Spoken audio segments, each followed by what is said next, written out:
दोस्तों आज के वीडियो में हम समझने वाले हैं कि अवैध कब्जा हटाने के आवेदन के साथ में कौन कौन से दस्तावेज लगाने चाहिए और इन दस्तावेजों का क्या महत्व है।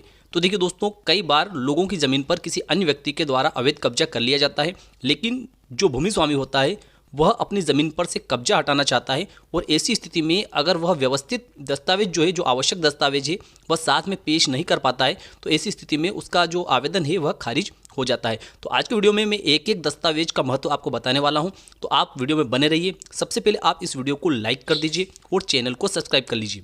तो देखिए दोस्तों, ये वीडियो आपके लिए काफ़ी महत्वपूर्ण होने वाला है, तो आप वीडियो को लाइक कर दें और चैनल को सब्सक्राइब कर दें। आप किस जिले से हैं, किस प्रदेश से हैं, कमेंट बॉक्स में आप ज़रूर लिखें।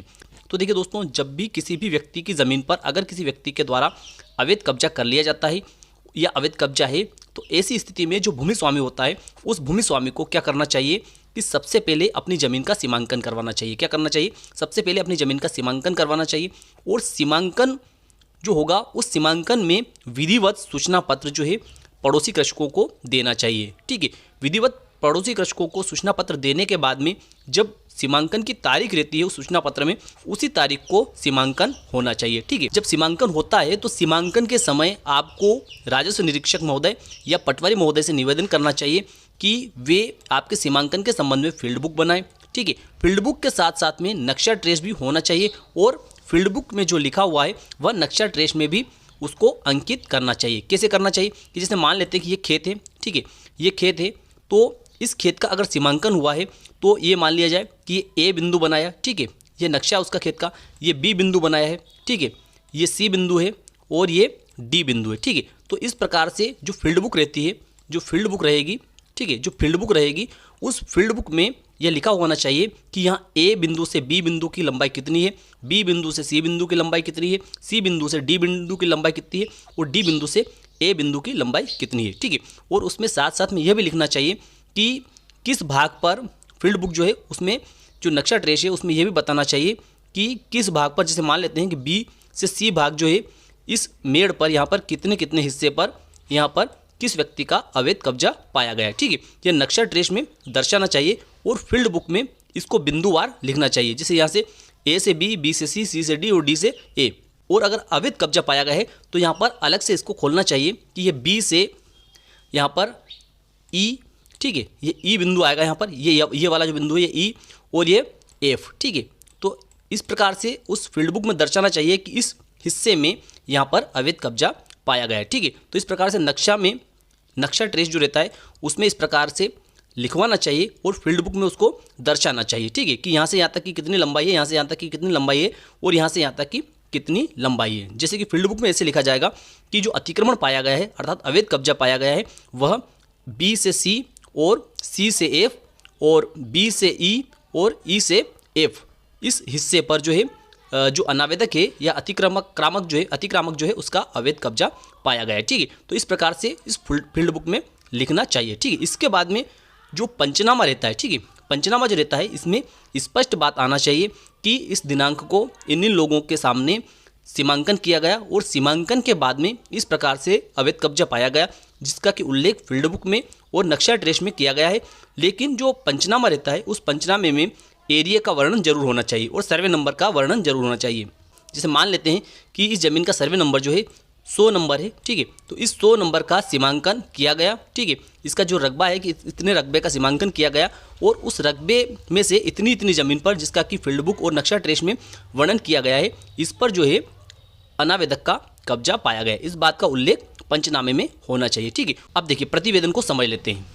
देखिए प्रतिवेदन में कौन कौन सी बातें आएगी, तो प्रतिवेदन में ये बातें आएगी कि अमुक कृषक जो है, जो भी कृषक है उस कृषक ने सीमांकन के लिए आवेदन तहसीलदार महोदय को दिया था और तहसीलदार महोदय के आदेशानुसार सूचना पत्र पड़ोसी कृषकों सहित भूमि स्वामी को भेजा गया। फिर उसके बाद में मौके पर सीमांकन किया गया, फील्ड बुक बनाई गई, नक्शा ट्रेस में उस भूमि को अंकित किया गया, बताया गया, दर्शाया गया और पंचनामा भी बनाया गया। ठीक है, और उसके बाद में पंचनामा अनुसार और इन संपूर्ण कार्यवाही के अनुसार इस भूमि स्वामी की जो ज़मीन है इसके इस भाग पर जो है इस अनावेदक का या पड़ोसी कृषक का कब्जा पाया गया। इस भाग पर या पूरी ज़मीन पर अगर पाया गया है तो उसका वर्णन भी पंचनामे में और प्रतिवेदन में करना चाहिए। ठीक है, ये बातें तो सीमांकन में होनी चाहिए। अब इसके बाद में हम जो बात करने वाले हैं कि दस्तावेजों का क्या महत्व रहता है, इन दस्तावेजों का क्या महत्व रहता है। ठीक है, तो देखिए ये संपूर्ण कार्यवाही होने के बाद में क्या करना चाहिए कि जो भूमि स्वामी है, जैसे मान लेते हैं कि यहाँ पर ये किसी भूमि स्वामी की भूमि है, ठीक है, और इसके इस भाग पर किसी का अतिक्रमण पाया गया है, अवैध कब्जा पाया गया है, ठीक है, तो ऐसी स्थिति में सीमांकन में ये सारी बातें आ गई, सीमांकन भी विधिवत हो चुका है। तो ऐसी स्थिति में जो भूमि स्वामी है, ठीक है, ये भूमि स्वामी जो है ये क्या करेगा कि तहसीलदार महोदय के समक्ष, कहाँ पर, तहसीलदार महोदय के समक्ष आवेदन पेश करेगा। कौन सा आवेदन पेश करेगा? धारा 250 का, धारा 250 का आवेदन तहसील में तहसीलदार महोदय के समक्ष पेश करेगा और उस आवेदन पत्र के साथ में खसरा और खतौनी की प्रमाणित प्रतिलिपि लगानी चाहिए। ठीक है, खसरा और खतौनी की प्रमाणित प्रतिलिपि क्यों लगानी चाहिए? क्योंकि इसका यह कारण है कि जब तहसीलदार महोदय के समक्ष आपका आवेदन जाएगा तो तहसीलदार महोदय को प्रथम दृष्टया अर्थात देखने से ही ऐसा लगना चाहिए कि जिस जमीन का यह व्यक्ति जो है, आवेदक जो है, यह कब्जा लेना चाहता है, वह जमीन का स्वामी वास्तव में यह व्यक्ति है अथवा नहीं। ठीक है, तो आप अगर खसरा और खतौनी की प्रमाणित प्रतिलिपि अगर आवेदन के साथ में लगा देते हैं तो ऐसी स्थिति में तहसीलदार महोदय को प्रथम दृष्टया ही मतलब देखने से ही ऐसा लगेगा कि हाँ वास्तव में इस जमीन का मालिक यह व्यक्ति है, इसलिए इस व्यक्ति को इस जमीन का कब्जा लेने का अधिकार है। ठीक है, अब उसके बाद में सीमांकन का सूचना पत्र, फील्ड बुक, नक्शा ट्रेस, पंचनामा और प्रतिवेदन की प्रमाणित प्रतिलिपि आपको राजस्व की नकल शाखा से लेकर आपको उस आवेदन पत्र के साथ में उसकी प्रमाणित प्रतिलिपि भी पेश करनी चाहिए। ये क्यों करने चाहिए? ये सभी दस्तावेज इसलिए पेश करना चाहिए क्योंकि इन दस्तावेजों से तहसीलदार महोदय को यह लगेगा, प्रथम दृष्टया यह लगेगा कि हाँ खसरा और खतौनी के अनुसार यह व्यक्ति जो है इस जमीन का भूमि स्वामी है।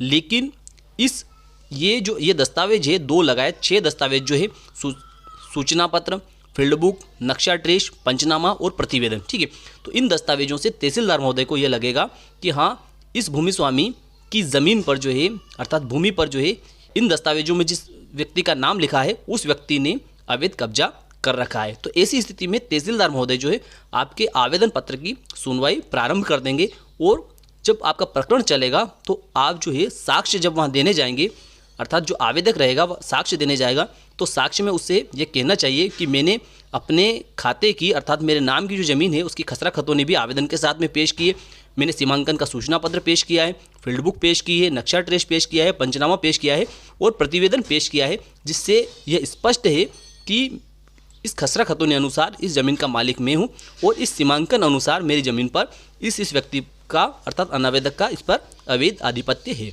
अगर ये दस्तावेज आप साथ में पेश नहीं करते हैं तो ऐसी स्थिति में आपका प्रकरण जो है वह खारिज हो सकता है, या अगर तहसीलदार ने उसको स्वीकार कर लिया है तो वह प्रकरण जो है वह एसडीओ की कोर्ट से या कमिश्नर की कोर्ट से खारिज हो सकता है। तो इसलिए आपको ध्यान रखना चाहिए कि ये संपूर्ण दस्तावेज जो है इनकी प्रमाणित प्रतिलिपि आपको प्रकरण के साथ में संलग्न करना चाहिए और जैसा कि मैंने पहले बताया इस प्रकार से आपका सीमांकन होना चाहिए। तो मैं विश्वास रखता हूं कि आज का वीडियो आपको अच्छा लगा होगा। अच्छा लगा तो इस वीडियो को लाइक कर दीजिए, अधिक से अधिक लोगों तक इसको शेयर कर दीजिए। फिर मिलते हैं अगले वीडियो में, तब तक के लिए जय हिंद जय भारत।